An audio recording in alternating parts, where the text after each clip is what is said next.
বিজেপির পক্ষ থেকে সোমবার 10 দফা দাবির ভিত্তিতে হলদিবাড়ি পৌরসভার চেয়ারম্যানের নিকট স্মারকলিপি প্রদান। এদিন প্রথমে হলদিবাড়ি শহরের রেলগেট সংলগ্ন বিজেপি দলীয় কার্যালয়ের সামনে থেকে মিছিল করে পৌরসভায় যায়। এরপর পৌরসভার সামনে বিক্ষোভ প্রদর্শন করে। বিক্ষোভ প্রদর্শনের পর 10 দফা দাবির ভিত্তিতে পৌরসভার চেয়ারম্যানের নিকট স্মারকলিপি প্রদান করেন তারা।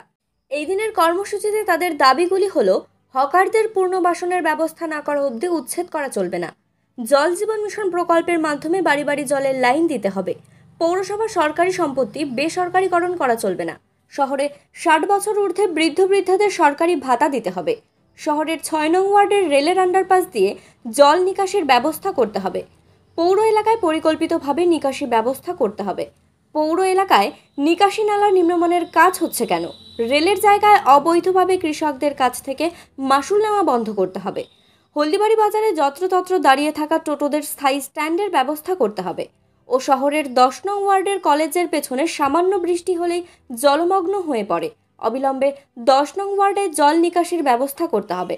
এই 10 দফা দাবিতে স্মারকলিপি প্রদান করেন তারা।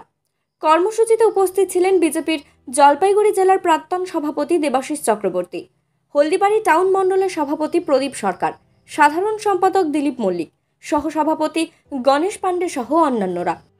আজকে আমরা বিজেপির পক্ষ থেকে হলদিবাড়ি পৌরসভায় হলদিবাড়ি পৌর এলাকার বিভিন্ন দাবি দেওয়া 10 দফা দাবি নিয়ে আজকে পৌরপতির কাছে আমরা এসেছি। হলদিবাড়ি পৌরসভার পৌর এলাকার যেমন বিভিন্ন এলাকায় যে জল নিকাশি ব্যবস্থাগুলো সুস্থ মতন নেই এবং হলদিবাড়ি শহরে আমরা দেখেছি 60 বছরের ঊর্ধ্বে যে বৃদ্ধ বৃদ্ধা যারা আছে তারা বৃদ্ধ ভাতা পায়, সেগুলো আজকে দেওয়া হচ্ছে না। এবং হলদিবাড়ি শহরে 6 নং ওয়ার্ডে একটা আন্ডারপাস রয়েছে, কিছুদিন আগে সেটা প্রায় 19-20 লক্ষ টাকার বিনিময়ে সেটা নির্মাণ করেছিল, ঠিক করেছিল, সেটা দিয়ে জল পাস হচ্ছে না। এবং সর্বশেষ হলদিবাড়িতে কেন্দ্রীয় সরকারের প্রকল্প জল জীবন মিশন প্রকল্পের মাধ্যমে বাড়ি বাড়ি যে জলের কানেকশন দেওয়া হয়েছে, কিছু কিছু বাড়িতে দেখবেন কল দেওয়া হয়েছে, কিন্তু আজকে 1 মাস 1.5 মাস হয়ে যাওয়ার পরেও সেই বাড়িতে কল থেকে জল বেরোচ্ছে না। আমরা হলদিবাড়ি পৌরসভার পৌরপতির কাছে আমরা এই 10 দফা দাবি নিয়ে গিয়েছি। পৌরপতি আমাদের আশ্বাস দিয়েছেন যে আগামী দিনে আমাদের এই দাবিগুলো তারা সঠিকভাবে নির্মাণ করবে, সঠিকভাবে তারা দেখার চেষ্টা করবেন এবং লোকে পালন করার চেষ্টা করবেন। তাই আমরা হলদিবাড়ি বিজেপির পক্ষ থেকে আজকে এই 10 দফা দাবি নিয়ে পৌরসভায় আমরা পৌরপতির কাছে এসেছিলাম। আপনার পরিচয়?